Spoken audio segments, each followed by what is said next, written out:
आणि महादेवाला आपल्या भक्तीनं प्रसन्न करण्यासाठी कैलासाच्या इथं स्तोत्र कंपोज केलं, ज्याला आपण म्हणतो शिवतांडव स्तोत्र. जटाटवी गलज्जल प्रवाह पावितस्थले. महादेव दर्शन देतात, महादेवांसोबत गणपती पण दर्शन देतात.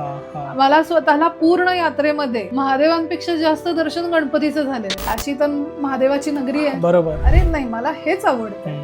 मला मंदिरात जायला, मंदिराच्या त्या विसिनिटीमध्ये, त्या क्षेत्रामध्ये, मग तिथं गंगा स्नान असेल किंवा इतर कोणत्या नदीमधलं पवित्र स्नान असेल, तिथं आपली स्वतःची शांत बसून साधना करायला, चॅन्टिंग करायला, जे काही मंत्र किंवा जे काही स्तोत्र आपल्याला येतात ते सर्व त्याचं पठण तिथं करायला. आणि तिथली जी एनर्जी आहे, 10वं ज्योतिर्लिंग हे डिसेंबर 2023 मध्ये गेलेलं. पण डिसेंबर 2023 पासून आता 2026 पर्यंत मी पुढचं 11वं ज्योतिर्लिंग करू शकले. जर करायचं असतं तर लॉजिस्टिकली हे अतिशय इझी गोष्ट होती. पण ते म्हणतात ना, आपल्या आत्म्याची ती इलिजिबिलिटी आणि ते बोलवणं त्या परमात्म्याकडून येणं, त्या महादेवाकडून येणं. बरोबर. आपली तब्येत चांगली असते, आपल्याकडे पैसे असतात, कदाचित आपल्याकडे वेळ असते, इच्छाही असते, पण सर्व गोष्टी असून सुद्धा ते एकदा आपल्याला ते जाता येत नाही. ह्याचं एकमेव कारण हेच आहे, हा एक बुलावा आहे. एक अशी वेगळी यात्रा जी झाली ज्याच्यातला एक्सपिरियन्स खूप असा वेगळा होता. अशी यात्रा म्हणजे कैलाश मानसरोवर. ओके. मी त्या संपूर्ण उर्वरित दिवसामध्ये फक्त आणि फक्त रडत होते.